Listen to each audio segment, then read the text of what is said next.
Welcome to Beyond Birth Trauma, From Burden to Brilliance, where we uncover the powerful truth about your beginnings and how they've shaped your entire life. I'm Shannon O'Flaherty, and in this show, we are not just exploring your birth, we are dismantling the chains of generational trauma.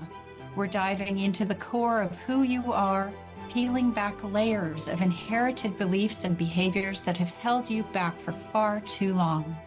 This isn't just about understanding your past. It is about reclaiming your future. Get ready to break free. This is Beyond Birth Trauma, From Burden to Brilliance, and your transformation starts now. Hi, I'm Shannon O'Flaherty. Thank you for joining me today for Beyond Birth Trauma, From Burden to Brilliance. So I don't know if you all know, I'm not going to go over my whole story again, but I've been on the shamanic path, practicing shamanism and working with people, healing their energy bodies. I work with the chakra system and with the neural pathways in our brain to help reprogram our thinking. And so with the getting your thoughts clear and getting your energy clear in your body, it's an amazing combination because we are all body, mind, and spirit together. And so if you're having any issues in your life and you want to work with me or even just have a conversation with me, please private message me so that we can talk and see if I can help you. Sometimes when somebody dies, they don't actually go to the light. They might zip into a body of somebody that's close to them, usually to protect them or to keep their eyes on somebody else. Sometimes we have crystallized energies that are stuck in our body that are invisible to maybe yourself and mainstream things, but it could be kind of an imprint there from another lifetime, and I can remove those things. Sometimes we need a soul retrieval because there's part of our soul that is lost, and these are all things that I do in my practice. I work one-to-one in person and also over Zoom, and I also offer courses and stuff that you can learn on your own. So if you're interested in any of the work that I do, please don't hesitate to contact me, and you can find me at shannonbtb.com or shannonoflaherty.com. So this week's show, a few weeks ago, I did a show all about the root chakra, and this week's show is all about the sacral chakra, which is our second chakra. It's right underneath the tummy button. So if your tummy button's there, your second chakra is just about there. It's in your core. It's the center of who we are. The sacral chakra is our power center, and it's where we stem from. It governs so much about how we feel and experience the world around us. And it's also about our relationships, predominantly the relationship we have with ourselves.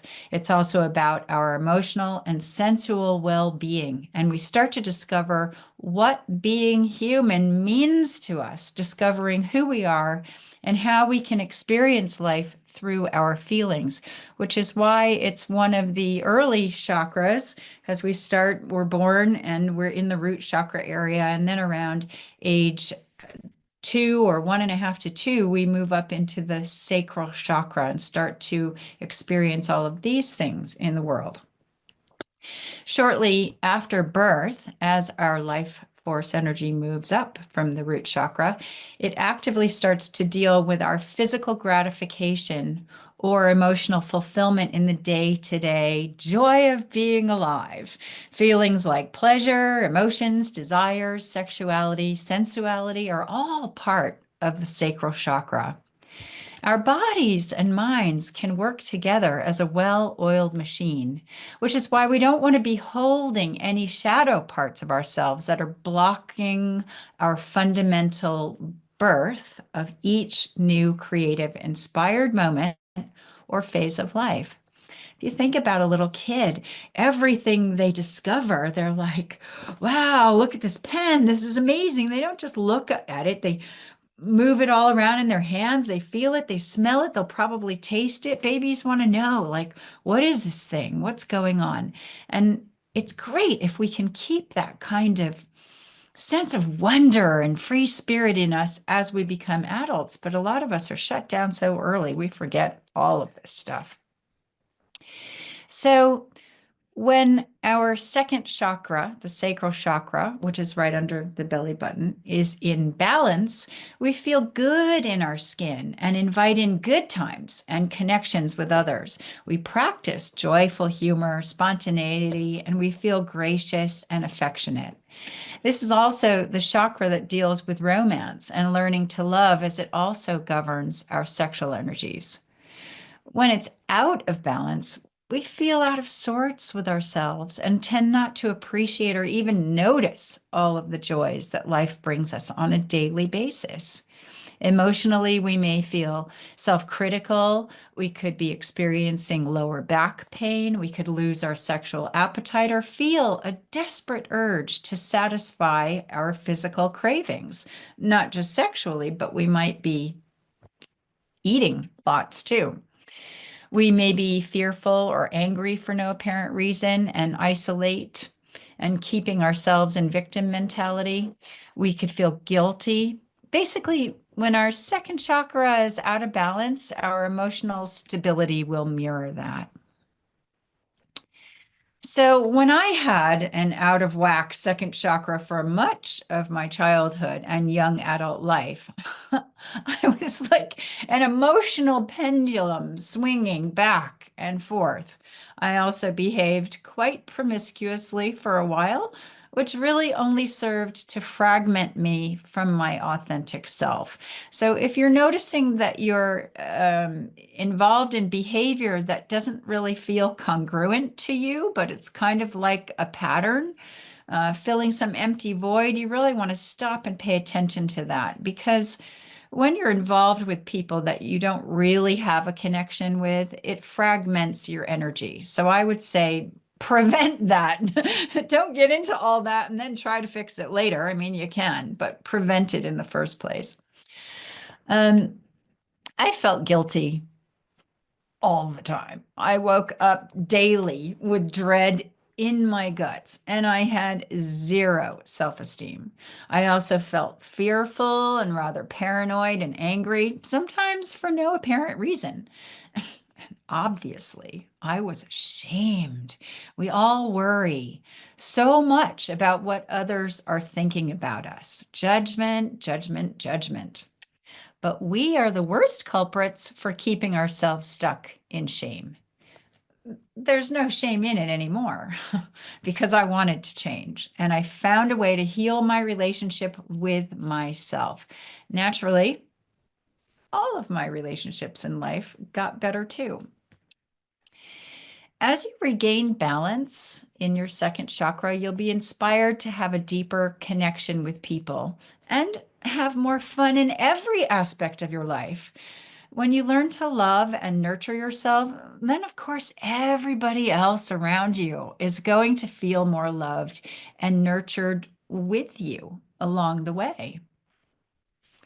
The second chakra is about having the power to realize and utilize your talent to express the life that you really want to have. Mentally, the second chakra is about our wisdom, relationships, interaction, and creation.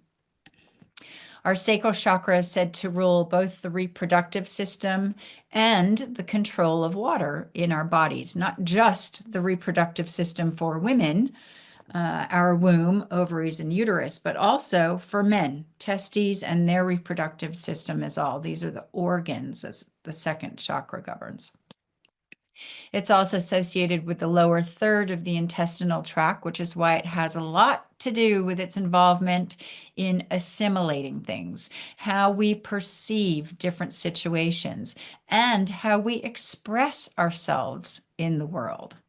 And obviously, you've got to understand that regardless of what our chakras are doing. Okay, so that's maybe what we're born with, but how you're raised and the situation you're in and the kind of dynamics and energy that your parents are putting down and what you're learning, what you're modeling by what they say and don't say, by what they do and don't do.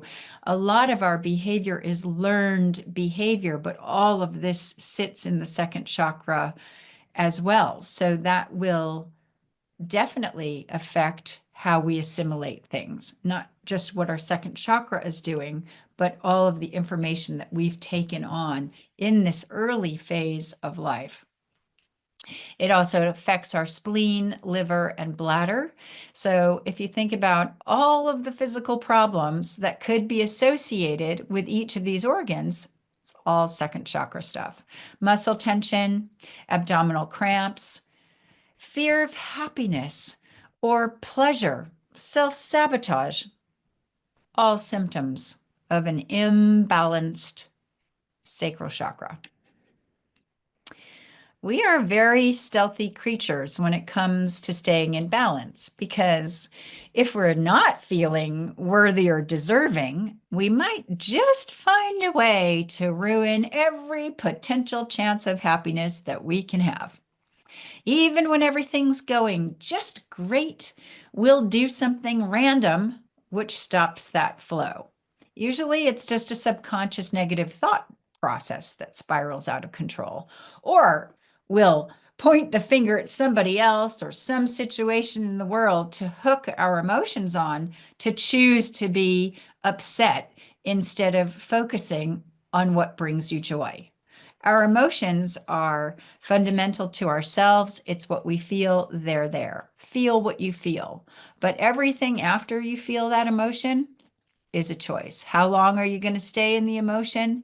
And what's your relationship with it? And what does that emotion make you do? Urinary tract infections, bladder infections, irregular menstrual cycles could all be physical problems associated with the second chakra. If it's underactive, we may want to eat excessively, or we could have an increased sex drive. And of course, this imbalance can cause obesity, food intolerances, and possible skin conditions. So what do we do, you may be thinking? We want to permanently heal our second chakra. And the way we do this is we go in underneath whatever the problem is. You look at the trigger, it's like playing detective for yourself, like a miner with a head torch. We're born as light beings. We actually emit light. It's called infrared radiation. And then we learn how to not shine our brightest light. We carry all that shadow stuff around with us for our whole lives, and it weighs us down. But there's really no need to do that. So ideally, we want to go digging around in our second chakra to find out where those dark shadows come from in the first place. Why are they all growing or continuing into adulthood? They're building up and getting darker and darker and blocking out all of our beautiful light. We want to chip away at them so that we can unearth the entirety of it and inflate and infuse it with light so that they're finally gone. We don't want to be lugging our shadows around with us forever. We want to get to the very root of the problem and heal it instead of just putting a temporary bandage over the top of it. So you need to chunk down and see, what was I thinking right before I got annoyed? What was I feeling right before I got annoyed? What was I doing? What was I listening to? Who was I speaking to? What was I looking at? All of that, so that you can see or remember what triggered you. And then you can focus more deeply on what that trigger actually came from. Why would that event, that sound, that conversation, that feeling trigger me? Because it's probably not what the person said or what you're actually looking at. It's some kind of cellular memory. With an overactive sacral chakra imbalance, we could suffer from low vitality. We could have intestinal and gastric issues, maybe irritable bowel system, or perhaps chronic tiredness, lethargy. I mean, just think about it. If you've ever been in love, or if you're having a relationship, it's similar in the beginning when everything is blossoming, and the ending, those phases when everything feels like it's falling apart. You get so excited, you're so in love, and you just can't eat, you can't digest food, or you have an upset stomach, or maybe you lose your appetite altogether. That could be in the beginning, falling in love phase, and or at the end, falling apart phase. I remember when my parents split up, my mother couldn't keep any food down. In processing her upset, she became drastically thin. My sister and I would constantly buy her McDonald's milkshakes in an attempt to keep some fat on her. Has anybody here had that kind of experience? I eat at sadness. So when I ended a relationship earlier this year, that was my 10 pounds of grieving. I lost it again. But I think I felt it was important to let my body grieve and do what it needed to do. And for me, I needed to eat food. I think a lot of people eat at sadness, but some people go the other way. If anything to do with digesting information or a new situation has to do with the second chakra, which has to do with relationships. Sacral chakra issues at an extreme level could even cause impotency or make us have an unusually high or an unusually low libido. We could also have an imbalance with our internal heating mechanism. In other words, freezing cold fingers and toes. I'm not just talking about living in Yorkshire in the winter or the summer for that matter, but generally, even in a warm climate, you could have chilblains, Raynaud syndrome when your fingers turn white when it's cold, or you could have menstrual issues or menopausal problems or swollen ankles. These are just a few of the symptoms that are associated when your second chakra is out of balance. It's quite interesting when you start to put the physical issues together with your energy issues, you get a much bigger picture of what's actually going on. If you have a chronic lower back issue, it could be a sign that you have second chakra stuff going on. Have you ever noticed that sometimes, suddenly, for no particular reason, your lower back suddenly starts to hurt? Our lower backs are all about flexibility, and they reflect feeling a lack of support or something emotional that has happened that hasn't been dealt with yet, or maybe a relationship has just broken up. So pay attention to the physical things going on in your body because our physicality is directly related with our chakra system, which is directly related with our emotions too. Backache is one of the main reasons why people miss work, and it's a chronic issue, but you don't have to live with it as a chronic issue. And if you think about the second chakra being our power center and what guides us in our identity and how we express ourselves in the world, it's no wonder backache is so high up there on the spectrum when we all need support growing through life. A lot of people are not flowing through life. They're not flexible. They're really stuck in the ways that they think life is supposed to be. I remember when I was like that too. One of the main healing challenges for the sacral chakra is about maintaining balance. When my second chakra was out of whack, I had a tendency to over multitask. Wonder Woman all the time, one kid on my hip while cooking dinner or cleaning something, or I'd be at my desk working and the kids would come and talk to me and I'd be like, yep, yep, right, mommy's with you, but I wouldn't really be present. I was fragmented all over the place. I wasn't allowing my best effort to come through.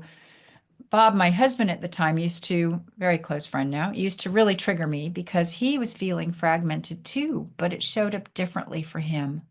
He'd be sitting there with me, but he wasn't with me in his head. He was totally somewhere else in his mind. I could see him thinking. I could see the wheels in his brain turning, and it would really annoy me. Naturally, it annoyed me because I wasn't present either. He was my mirror. So if your partner is annoying you, like look at yourself. How is the way that they are, and not what they're doing, but what kind of person does that? How is that mirroring back to you? Now, if I had healed all of those shadows in my second chakra and had allowed my light to shine fully, I might have noticed that he wasn't being present with me, but it wouldn't have triggered me and upset me so much.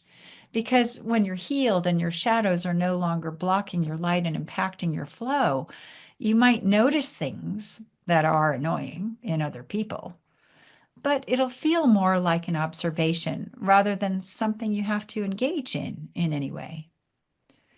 Our second chakra element is water. Its energy is characterized by flexibility and flow. And because the function of the second chakra is feelings and sensations, it's absolutely instrumental in us developing flexibility in our lives. Think about how many people are so inflexible. And what about inflexibility in relationships? Being a relationship chakra, it's also about our personal expansion and the formation of our identity through relating to others and the world around us. So when we're not in balance, we can develop dependent and codependent relationships, not just with people, but with your pets, situations, and other substances. Any addictions can definitely be associated with second chakra. We may be ruled by our intense emotions, being at their mercy or feeling out of touch with our emotions, maybe even feeling numbed out with no connection to our feelings. One of the most common beliefs that I help people learn how to feel is to download that it's safe for them to feel all of their feelings, because so many of us are cut off from our feelings. We could overindulge in fantasies and sexual obsession, hence the massive addiction to porn in the world. Or maybe we have the exact opposite, a total lack of any kind of sexual desire or satisfaction. It's really about being stuck in a particular frame of mind or mood. We can also feel guilt around having pleasure, not just sexual pleasure. This could result from strict education, contradictory values, or maybe even a traumatic experience. It could also be cultural. Our second chakra energy can easily be shut down as a result of this kind of repressed energy, and whether it's influenced by the actions of someone else or whether it's self-imposed. So look back to your early childhood. What environment were you in? What were the messages you were getting? It's great. This is a great way to help you discover what caused those dark shadows in the first place so that we can finally heal that wound and not carry around all of that unnecessary guilt and shame that doesn't serve any purpose whatsoever. When your sacral chakra is in distress, it can lead you to form abusive and controlling relationships. It might lead to bullying in the workplace or create fear and abandonment issues. You could even lose your creative or financial power. Essentially, we lose our resourcefulness when our second chakra is not in balance. We could isolate ourselves or even move into victim mentality.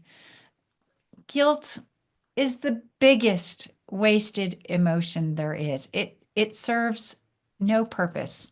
There's no win-win with guilt. When we heal our second chakra, we're more mindful of our thoughts and intentions, as well as the kind of emotions that are arising at specific moments and why. Having this insight alone could literally change your life. So many of my clients feel stuck and they don't know how or why. Generally, we have all of these different slices of pie of our life: relationships, community, work, health, money. And if you're feeling stuck in one slice of your life's pie, it affects all of the others, because everything in our lives is interwoven.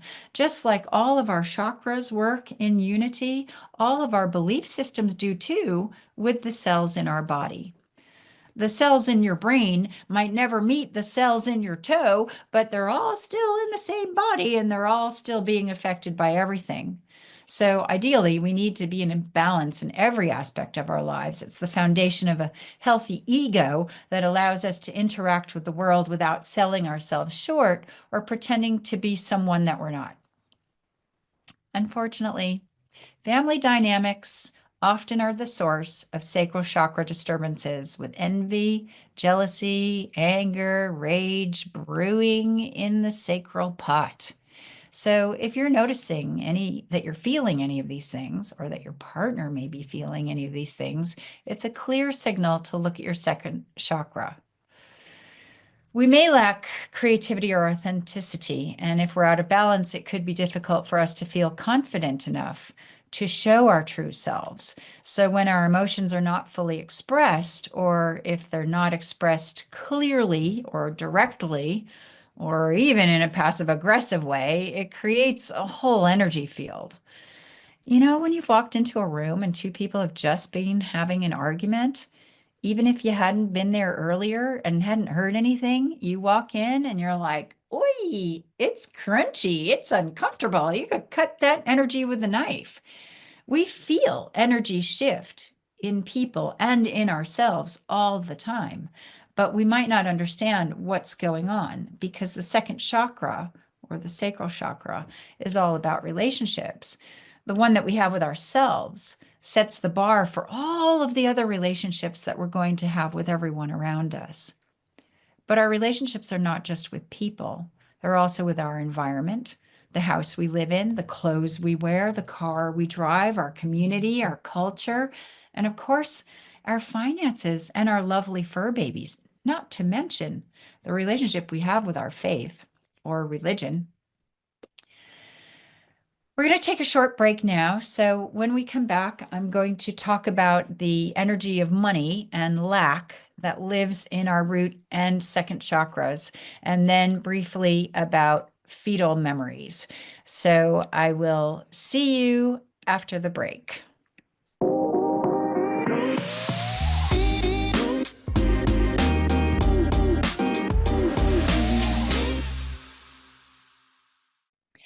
Hi, Shannon O'Flaherty here. Welcome back to Beyond Birth Trauma from Burden to Brilliance. Just talking all about the sacral chakra. If you want to contact me, you can find me at shannonbtb.com or shannonoflaherty.com. I'd love to have a conversation with you. And if you have an amazing birth story, either your own or if you're a mother and you gave birth and have an amazing birth story. You know, it's so helpful for others to share your story because so many people feel alone in everything that they're going on with. Or if you had a really interesting first couple years of your life, like birth trauma, beyond birth trauma, it's really up to the first 2 years of life. So please get in touch with me if you'd be willing to be one of my guests. Always looking for new guests. So people put a lot of weight on money, whether it makes us feel happy or sad, or whether it makes us feel good or stressed, or whether it traps us or creates opportunities. So many of our emotions are tied up with the energy of money. Think about depletion of energy in relationships to your level of consciousness. So if your level of consciousness tends to be low or negative, in other words, filled with fear, anger, judgment, or sorrow, and it lasts for a while, eventually it's going to manifest physically. And your finances will likely reflect that kind of consciousness, just as your surroundings will reflect your abundance, either lack or self nurturing or our abundance of self love. Money, just like everything else, is simply energy. God's definition of money is paper and metal that are used in exchange. So, what if we just had a natural exchange relationship with the energy of money? It flows in and it flows out. Like when we inhale, air enters our lungs and oxygen from the air moves from our lungs and into our blood. Great, thank you. And at the same time, carbon dioxide, a waste gas, moves from our blood into the lungs and is exhaled. And this process is called gas exchange and is essential to life. Pretty nice exchange. We can do the same thing with money. Making excuses to justify your fear of money, you are directly affecting the natural exchange flow. Hey, I gave up my power and even went off my healing path just to have a man provide all of the material wealth so that I wouldn't have to worry about it. So you can just imagine how that turned out. I lived that whole whining and dining life, but it felt very empty to me because I wasn't being authentic. I wasn't facing my truth or my biggest fear at the time, the material world. Can you relate to this? This is why people who seemingly have it all are still sobbing into their pillow at night. In other words, you haven't fully enjoyed your relationship with everything that you've created thus far. I know a lot of healers don't charge for their services because they think they're supposed to be humble and it's just God's gift, except time is money. And so that's deserving and worthy issues. And you've really got to look into all that. If this is you, some chakra healers say, take it to your heart. Yes, well, that's all very good and well if you have healed your lower chakras. But remember, blood pumps through your whole body. If you've created beliefs that have become embedded in your lower root and sacral chakras and zoom right on up to your heart, which many spiritual people do, myself included at times, skipping past the roots because we want to be all loving, but then we don't understand why we're still stuck and clinging on to fear or worse allowing it by justifying it, which keeps us stuck in that uncomfortable comfort zone. There are a lot of people walking around like that, and you may be one of them. Am I triggering you? I hope so. I say lovingly, I've been triggered with all of this stuff in the past. But if you know how to infuse light into the dark shadow parts, then you wouldn't have the issues of fear, feeling stuck, feeling anxious, afraid, sad all of the time, or feeling angry. Grief is good if you are grieving the loss of someone, but grieving for life in general is not a good plan. Those are indicators that you're missing something. We all have a past, present, and future stored in our bodies and in our energy bodies. And it's our consciousness and our core values that determine how we're going to choose to respond to each level of our emotions. The motivation from fear and lack creates our heaviness and power relationship with money. So our motivation and relationship with money becomes based on fear of the unknown instead of making our money being the wave that we're surfing. It's exciting. It flows in and out. It can carry us. It can throw us. But we can have a playful relationship with it. We can get back up again without the fear of being swallowed by a shark. We appreciate it and see it in the motion of exchange and creating opportunities. Now, doesn't that feel much better, more fun than fearing the shark? So, are you swimming through life with your normal monkey mind saying, what if, or not enough, not enough? Are you swimming with the sharks? Or are you flowing gracefully down the river and seeing what happens next? We need to face our relationship with money, taking ownership of our relationship, even if it's motivated in lack and fear or excuses. Own it. It will help you heal it. There are a lot of spiritual people telling me that they trust in the universe, but when it comes to it, they're not putting their money where their mouth is because they have related parts that are blocked from light that are keeping them so stuck that they can't even see it.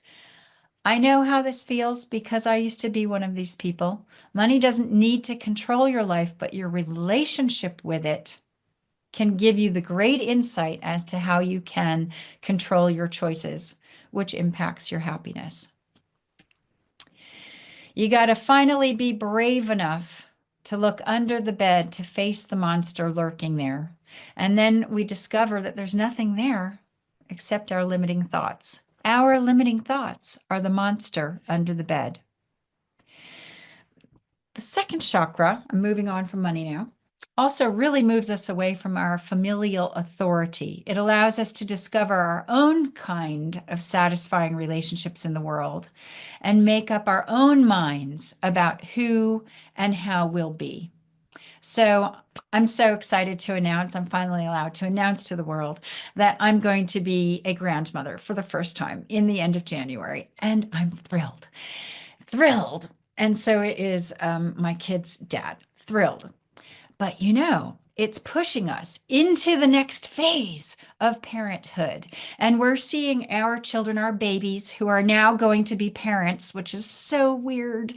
And we're having to, with all of our knowledge of parenthood and having babies, and we're hearing all of their plans and their this and that, and we're having to sit there and just allow them to make their own choices because they need to find their own way.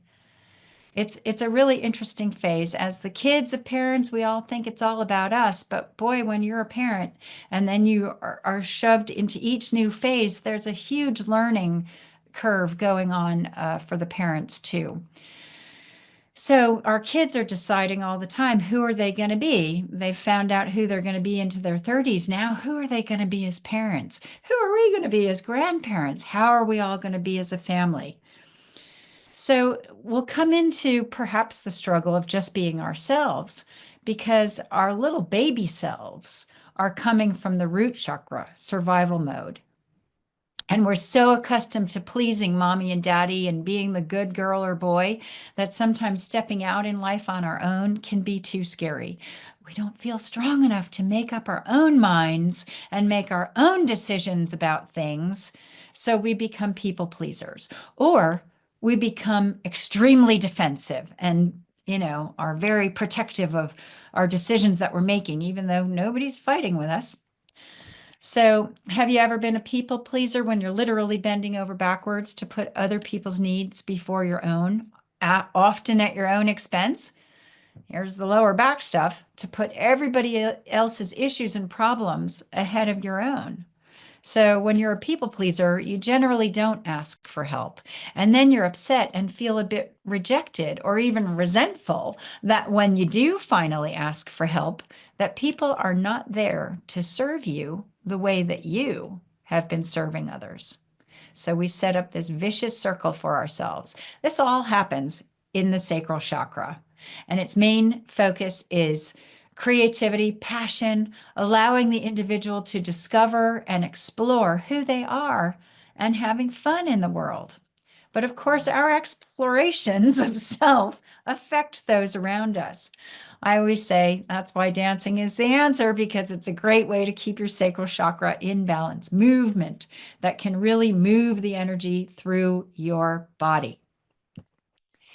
In Incan Andean shamanism, the sacral chakra holds the mother sister jaguar archetype, big cat person.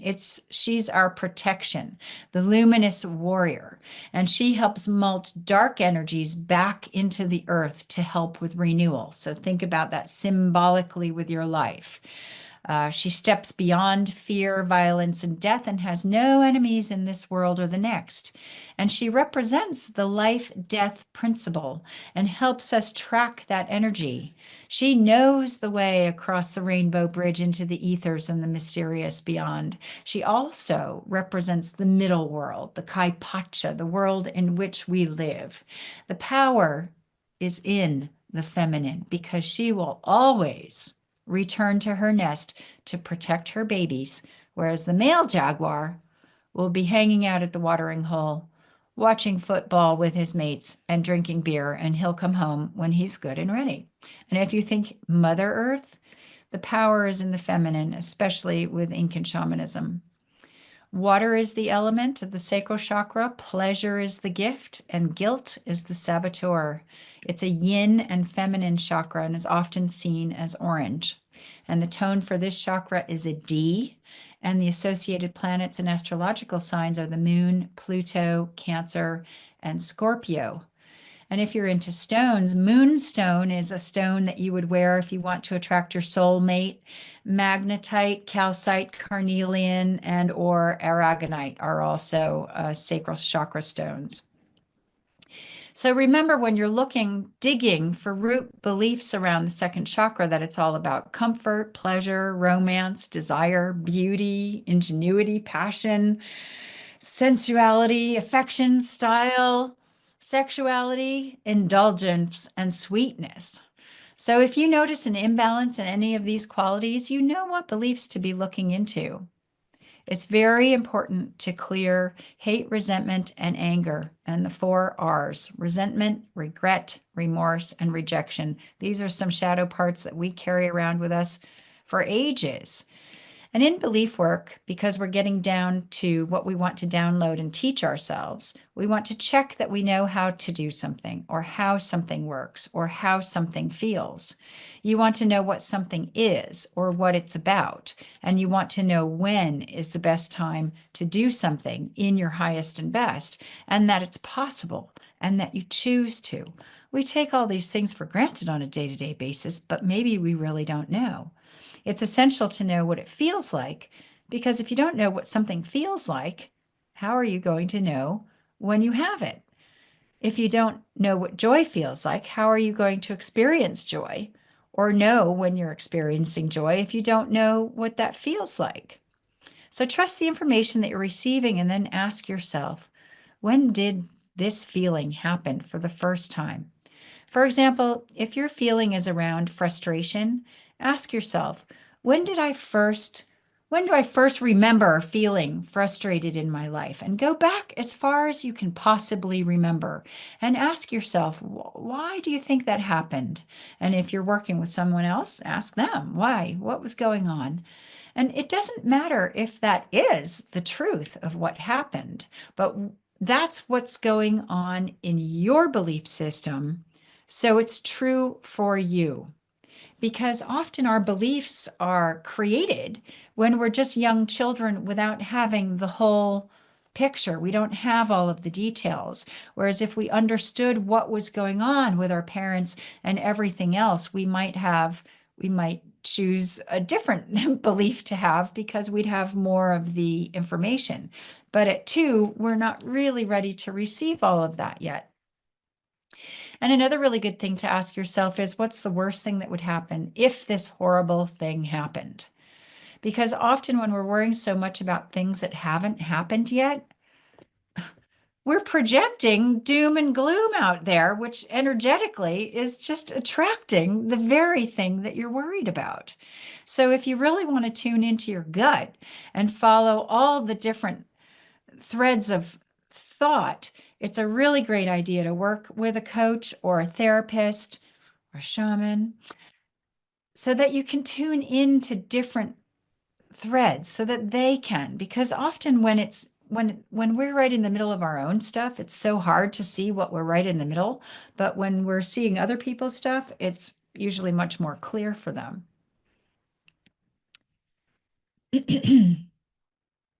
We hold a lot of hate, resentment, and anger. And this hatred starts about when we're about 2 years old, when we're going, mommy, mommy, mommy, mommy, mommy, mommy. And she's saying, what? And then because mommy's not getting to us immediately, because children haven't learned about patience yet, it instills in us hatred. I hate you, mommy, because you're not paying attention to me right now.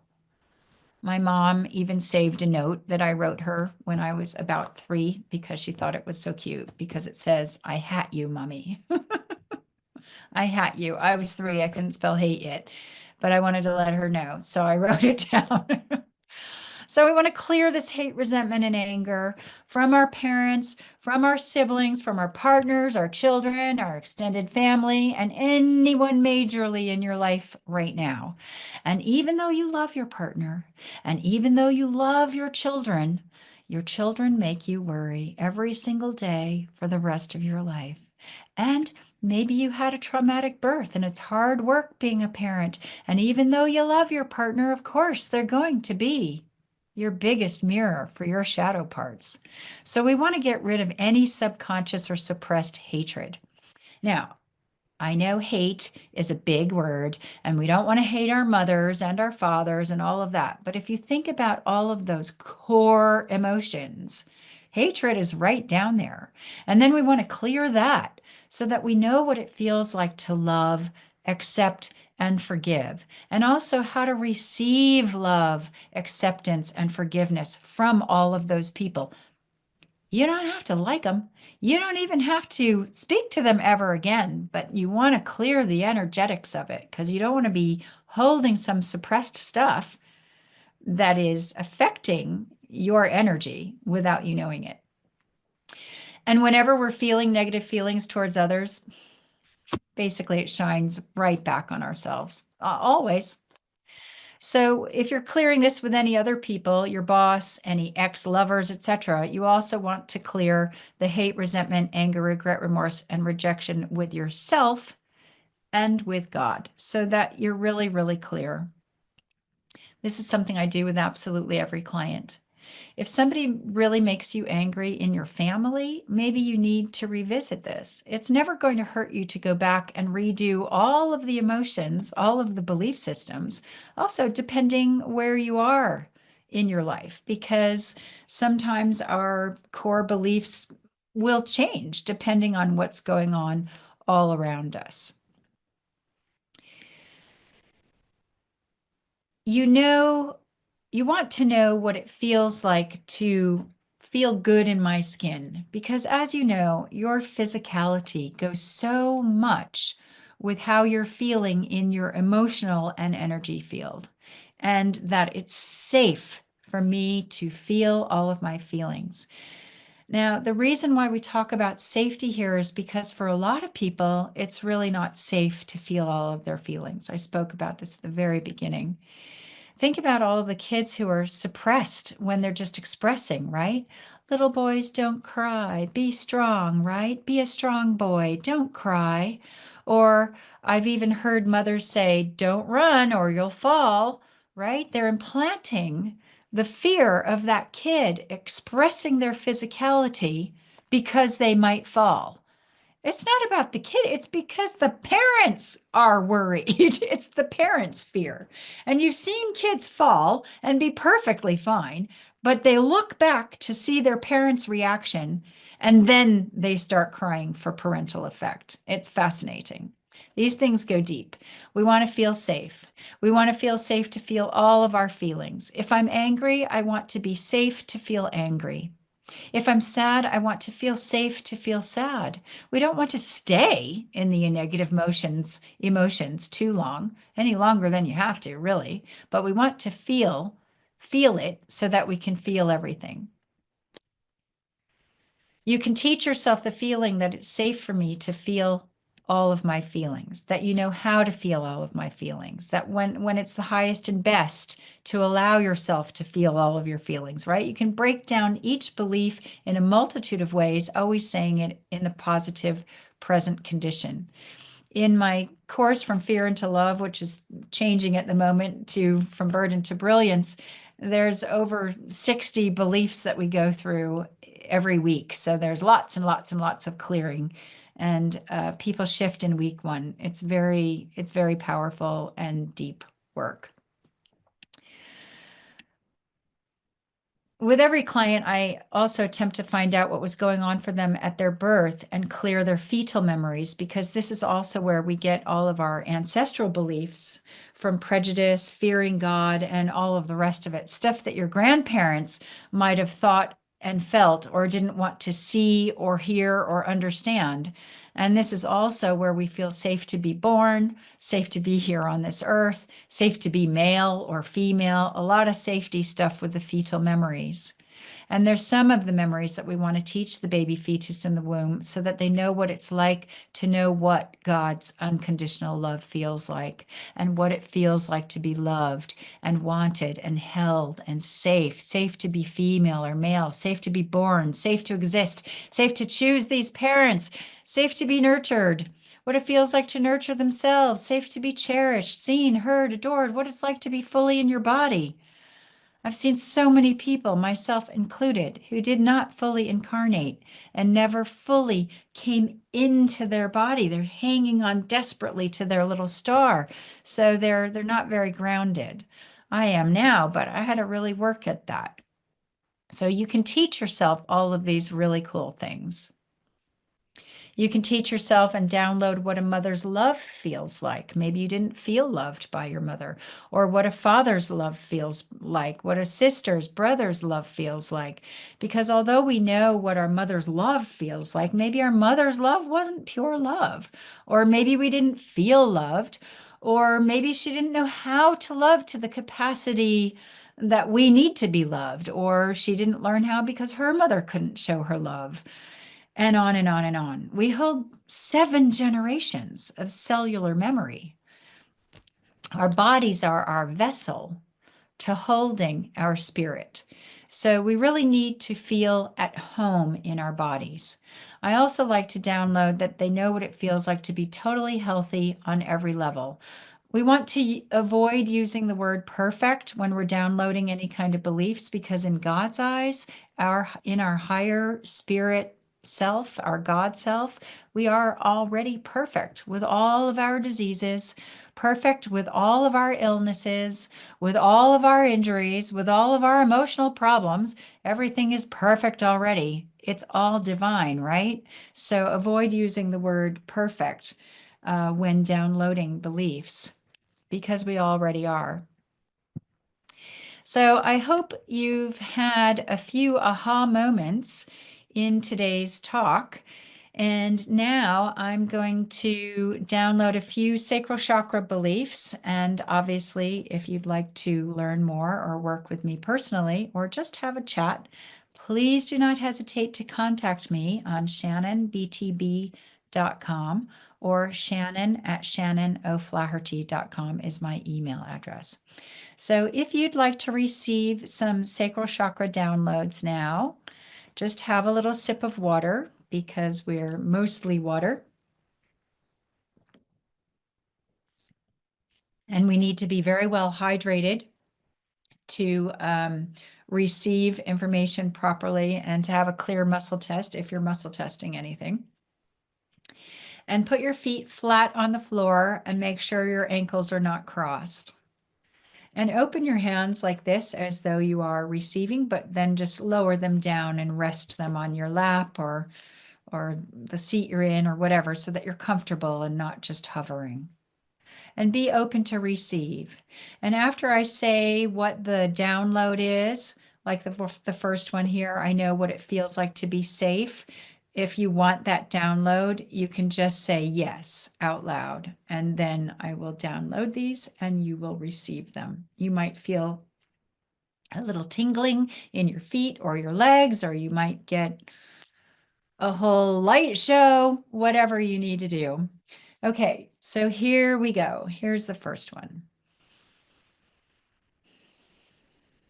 I know what it feels like to be safe. Say yes if you want to receive.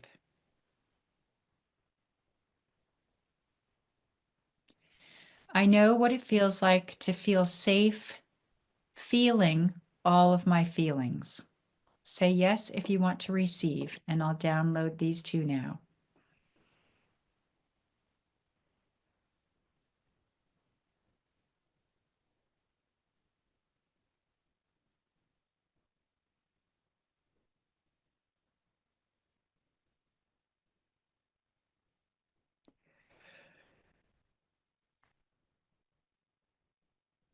In every cell of your body and every level and plane of your existence. Say yes if you want to receive. I know what it feels like to go with the flow of life. I know what God's unconditional love feels like. I know what it feels like to be fully in my body. Say yes if you want to receive, and I'll download these three now.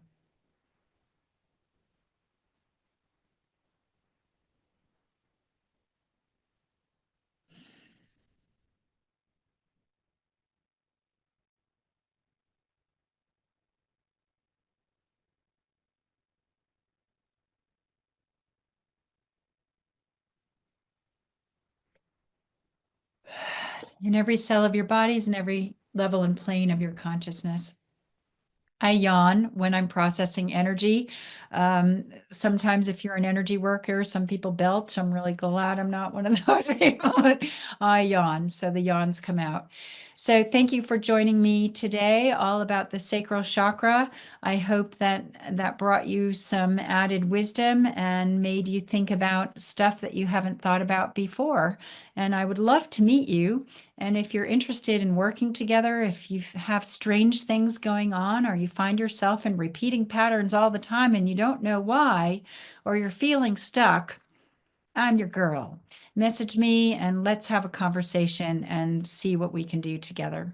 I love you all so much, and thank you so much for tuning in today. See you next time. Bye for now. You have been listening to Beyond Birth Trauma, From Burden to Brilliance with Shannon O'Flaherty on Transformation Talk Radio. On the second Tuesday at 10 a.m. Pacific Time, we connect the dots between your ancestors, your birth, and the patterns that keep you stuck, guiding you to a place of profound healing and unstoppable brilliance. By examining and healing your cellular imprint from birth of how you perceive and respond to the world and the challenges that are created in your day-to-day life, we can begin to heal and live more balanced and fulfilling lives. For more information, visit shannonbtb.com. That's shannonbtb.com.